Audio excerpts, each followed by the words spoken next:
Stronghold Crusader 2 versus graphic, or versus optimization. First, the video was supposed to be about how to get better FPS. What is the best graphic settings according to best possible performance? But well, optimization is really horrible here.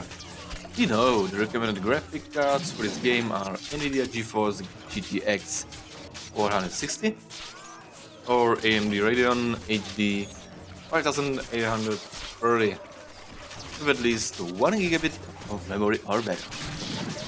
All my videos are recorded with AMD R9 280X from MSI with 4 gigabytes of memory. I had almost 40 FPS on almost ultra settings. Now I have GTX, Jesus, so many numbers today. GTX 970 OC version from Gigabyte, and what do you think? Almost 50 FPS on ultra settings. The wolf's troops Yeah, full HD resolution of course, and no VSync. Oh my, after 2 years from the launch. That's not good.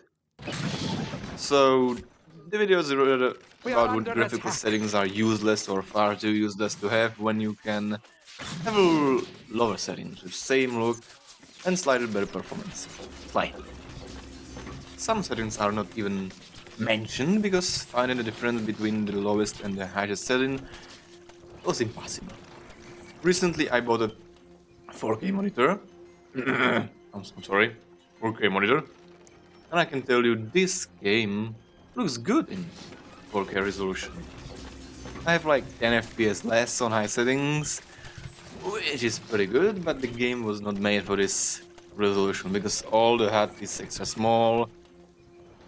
Everything is extra small. It looks slightly better, and maybe it is thanks to their colors and, you know, thanks to the monitor itself. The worst FPS I had was during fights close to my screen.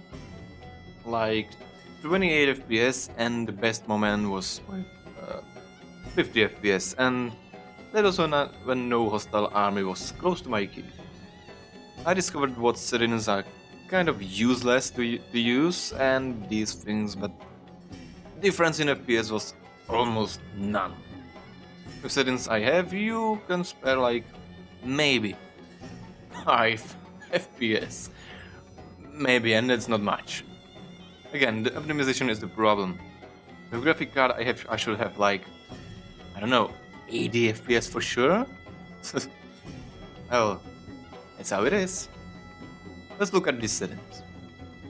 I will show you difference in shadows, textures, water details, terrain details, dynamic lights, rim lighting effect, bloom effects, tone mapping, and depth of field effect.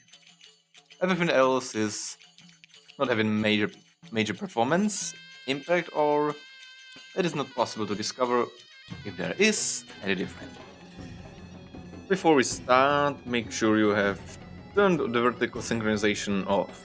In case you're experiencing screen tearing, leave it on. Usually this has a great impact on your performance. This is basic knowledge. Some games have this turned on default settings. So now you know. Shadows. If you try medium, high and ultra, you will find out there is no difference between that. Medium is okay, and I'm sure the game will run much more smoothly.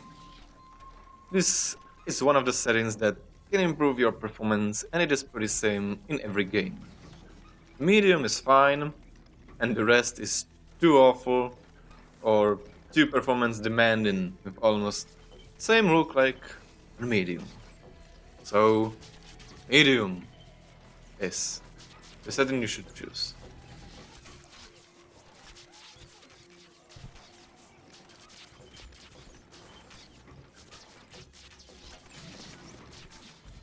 Textures. Ultra is the best settings. That's out of discussion. However, if you want to achieve absolutely best feeling during your gameplay, you can try to be high. If you want to achieve better FPS, you can try high settings. Yeah, it will give you a few more FPS and still it has a good quality. Just some objects will slightly change. The obvious changes are edges of buildings that suddenly look a bit fuzzy. By the way, that's how everything looks when you set even lower quality of textures. The lower settings, the more you feel drunk. So it should look awesome on low, that's weird. A message. Water details. Leave that on high, because low is so disgusting. Hard to say if it gives you some performance boost. As you can see, I have like 100 or 110 FPS, but that's a different map where is absolutely nothing except a few keeps and some people around. In the end of the game, is FPS bad as always. Pure in detail. That was hard to discover what changed in different quality of this setting. Still, I have no idea except one thing. Around your buildings is the ground a bit different, and with lower setting it goes away. There is no performance boost. Dynamic lights. Well, this setting should be really called the sun or night mode, because when you turn it off, well, you can see what happens. It is awful. Leave this turned on. Rim lighting effect. Should add some light to certain parts of objects or characters, depending on where is the sun located. Really hard to notice kind of settings. The most obvious change is on the ground. If you leave it on, the sand will be slightly shining. And that's all. Now, bloom effect is pretty similar to rim lightning. It adds some shine to buildings and to your knights in their armor. And to all other units. In a nutshell, bloom effect is about shining. Differences in settings are not that obvious and that they have no impact for game. This setting can be most of the time visible on knights and on some roofs. General workshops, for example.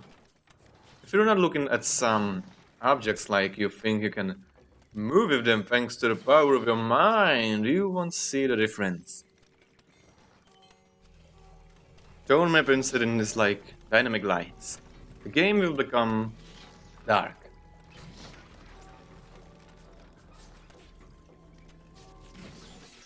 Now we have this depth of field effect, which is trying to give you a feeling like some objects or land is really far away.